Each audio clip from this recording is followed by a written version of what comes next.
If you look at what is happening between Washington and Ottawa right now, it does not look like diplomacy. It looks like a breakup. A messy, expensive, dangerous breakup unfolding in real time. For 58 years, the border between Canada and the United States was the longest undefended line in the world. It was not just geography. It was an economic engine. It was the backbone of North American stability. And for decades, it was the one relationship global markets assumed would never fracture until this morning. Because just hours ago, something happened that was supposed to be unthinkable. Cameras were waiting in the Rose Garden. The podiums were set. The pens were ready. Donald Trump was prepared to announce what he believed would be another victory, another moment where Canada, under pressure, would bend. But the other podium stayed empty.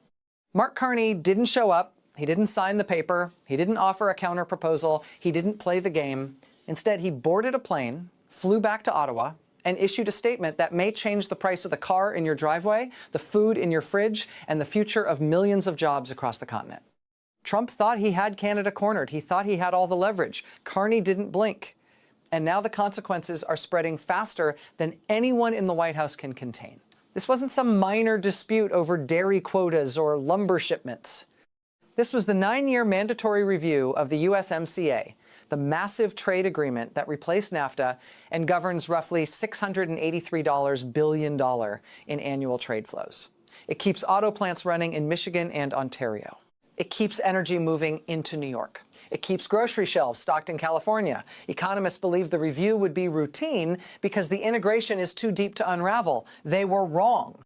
According to leaks from inside the negotiation team, Trump walked into the final meeting with a demand that crossed a line. He didn't just want better terms, he wanted control.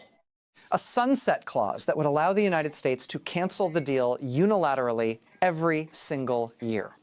A trade agreement held hostage, renewed only if Canada stayed obedient. In other words, Trump wanted a gun on the table every January. He gave Carney an ultimatum. Sign by noon or face a universal 31% tariff on every Canadian product starting Monday.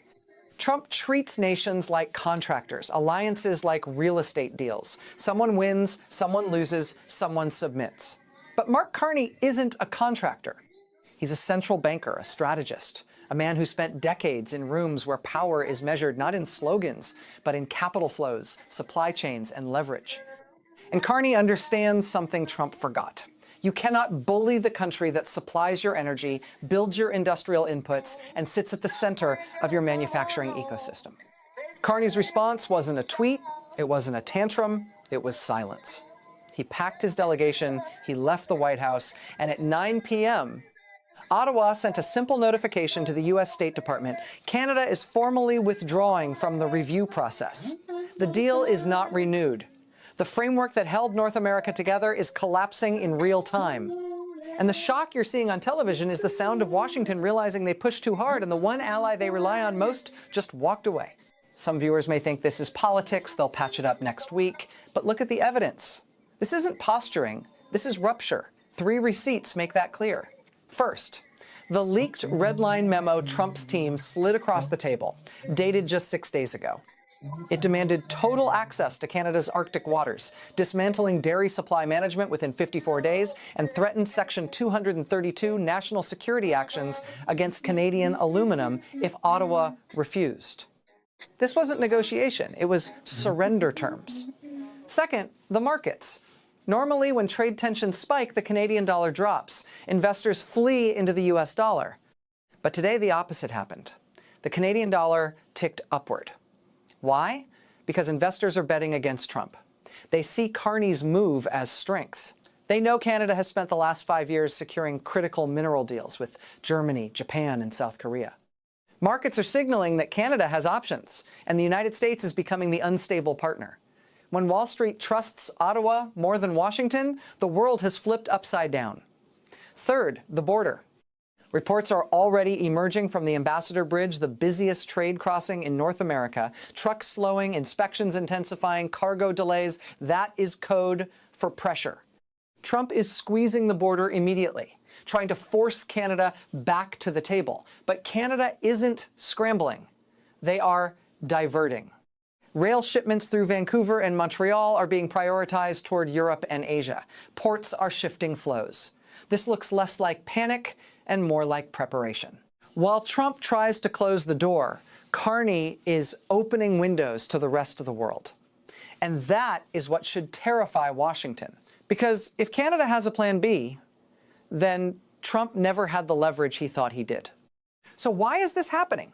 Why would Donald Trump risk detonating a $702 billion trade relationship that has anchored North American prosperity for decades?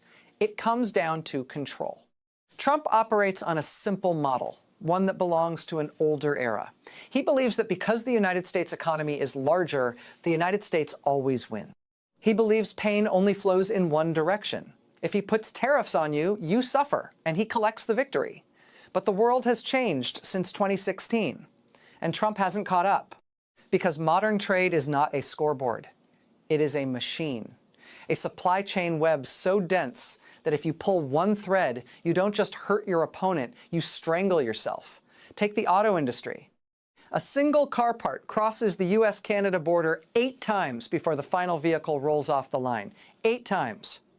Engines, transmissions, electronics, aluminum frames, all moving back and forth in a choreography that depends on speed and trust. If you slow that border down even slightly, you don't punish Canada. You shut down assembly lines in Ohio, Tennessee, Kentucky. And that is why right now, executives in Detroit are flooding the White House with calls. They are warning Trump that if this collapse lasts even a week, tens of thousands of American workers could be furled. Plants don't adjust overnight. They stop. Trump thinks he is punishing Carney, but he is pulling a lever attached to his own economy, and now he is trapped. If he backs down, he looks weak. He looks like Carney called his bluff. If he doubles down and closes the border tighter, he risks triggering an economic shock that spreads through manufacturing, agriculture, and energy. You can already see it in his language. An hour ago, Trump tweeted, "Canada is treating us very badly, very unfair. We will charge them big tariffs." That is not the sound of a master negotiator. That is the sound of a man who just realized he pulled the pin on a grenade and forgot to throw it. And the deeper problem is that Trump is fighting a trade war from the 1980s. He thinks this is about steel and lumber. He doesn't understand that this is about energy, minerals, and the infrastructure of modern life. Canada supplies more than half of the oil the United States imports, heavy crude, the kind US refineries are built to process. If Ottawa restricts flows or adds export taxes, gas prices spike overnight in Pennsylvania, Wisconsin, Michigan. America First does not work when the cost of fuel becomes the punishment, and Carney knows that. This is where the contrast matters. If Justin Trudeau were still in charge, the response might have been emotional speeches about friendship, appeals to history, diplomatic apologies. Carney is different. He is a former central banker. He ran the Bank of Canada. He ran the Bank of England. He has spent his career looking at power not as theater, but as systems. He doesn't yell, he calculates. And what Carney is executing right now is something experts call strategic decoupling. The idea that Canada cannot afford to remain permanently dependent on a partner that has become unpredictable. Carney knew this moment would come. He knew Trump would eventually try to weaponize trade. So for the last 3 years, Canada has been quietly building a safety net, critical mineral security agreements with Europe, long-term energy partnerships with Japan, expanded Indo-Pacific trade routes, Canada positioning itself not as America's supplier, but as a global resource superpower, because the world is starving for uranium, potash, freshwater rare earths. Canada has them, the United States needs them. And by walking away from Trump's ultimatum, Carney is sending a message to global markets. Canada is open for business, but the price just went up. Trump hates alliances. He hates multilateral frameworks. He hates international law. Carney is using those exact systems to box him in. It is a high-stakes gamble. And make no mistake, Canada will feel pain if the border tightens. There is no denying the interdependence. But Carney is betting the United States will feel more because American consumers are not insulated from this. If USMCA collapses, the era of cheap goods in North America ends. Grocery bills rise, fertilizer imports from Canada become more expensive, housing costs surge as lumber prices climb, aluminum inputs for phones and EVs spike. This is an inflation shock waiting to happen, one that could make 2023 look mild. And beyond economics, there is something darker unfolding. The American umbrella is closing. For 71 years, the deal was simple. The U.S. protects the free world, and in return, it writes the rules. But if the U.S. cannot even maintain a trade agreement with Canada, its closest ally, then who trusts Washington? Not Japan, not the U.K., not Mexico, not Europe. Carney understands this. He is preparing Canada for a world where America is no longer the anchor but an island. And today, history captured the moment perfectly. As Carney was leaving the White House, a Fox News reporter shouted, "Mr. Prime Minister, are you worried about the president's wrath?" Carney stopped. He didn't smile. He didn't get angry. He simply said, "You can't tariff gravity and you can't sanction geography. We aren't going anywhere, but we aren't taking orders anymore." Then he got in the car. That is the difference. One man wants applause. The other man knows he holds the map. So where does this go now? We are in uncharted waters.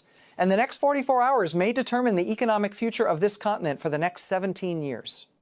Because once a trade framework collapses, rebuilding it is not like flipping a switch.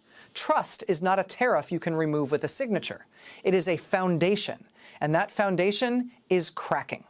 Right now, 3 scenarios are forming and none of them are comfortable. Scenario A is the cooling off period. This is the optimistic version. Wall Street panics so hard that Trump is forced to call Carney back. Advisors scramble. Business lobbies flood Washington. They sign a temporary extension. Trump declares victory, claiming he saved the deal, while Carney returns home knowing he held the line. That is what rational actors would do. But knowing Trump and knowing how calm Carney looks, this may not be where we are headed. Scenario B is the trade war. Trump follows through. A universal 22% tariff begins Monday. Canada retaliates, but not blindly. Carney will not tariff everything. He will target what hurts Trump's voters most. Bourbon, Harley-Davidsons, Florida citrus, swing state manufacturing inputs, political pain applied with precision. The border slows to a crawl. Inspections multiply. Auto plants idle. The stock market dips sharply. This becomes the pain phase, a test of endurance. And right now, Carney looks like the man built for waiting. Trump is emotional escalation. Carney is strategic attrition. Scenario C is the full breakup. This is the nightmare. Trump declares a national emergency. He invokes security powers, he freezes assets, he seizes leverage. Carney responds by redirecting energy exports, restricting critical mineral flows, accelerating trade corridors toward Europe and Asia. USMCA is formally dissolved. North America becomes 2 rival economic zones. This is closer than anyone wants to admit. And here is what makes it so dangerous. Usually in moments like this, leaders calm it down. They pick up the phone, they de-escalate. But Trump doesn't do calm. And Carney has decided he is done waiting for Trump to grow up. This is not just about trade policy. This is about the future shape of globalization. For decades, North America functioned as a single integrated industrial platform. Goods moved seamlessly. Supply chains were optimized for speed. Companies built factories assuming the border would always remain predictable. If that assumption dies, everything changes. Corporations will rethink where they build. Investors will rethink where they trust. And ordinary people will feel at first, not in speeches, but in prices. A more expensive car, a more expensive home, a more expensive grocery cart. And beyond the economics is the geopolitical signal. Trump's move tells the world that even America's closest alliance is transactional, that no agreement is permanent, that U.S. power is increasingly wielded as threat, not stability. That pushes allies elsewhere. It accelerates multipolarity. It creates openings for China, for Europe, for new blocs. Carney understands that. He is positioning Canada not as a dependent neighbor, but as an independent node in a fractured world economy. Canada is resource-rich, energy-rich, mineral-rich, water-rich. In the coming decades, those are the currencies of power. And Carney is betting that geography, not rhetoric, wins. This is why his closing line matters so much. You can't tariff gravity and you can't sanction geography. It is not just a quote, it is a doctrine. Canada cannot move. The United States cannot replace Canada easily. Pipelines cannot be rebuilt overnight. Supply chains cannot be rooed instantly. Factories cannot teleport. Trump is trying to fight physics with tariffs.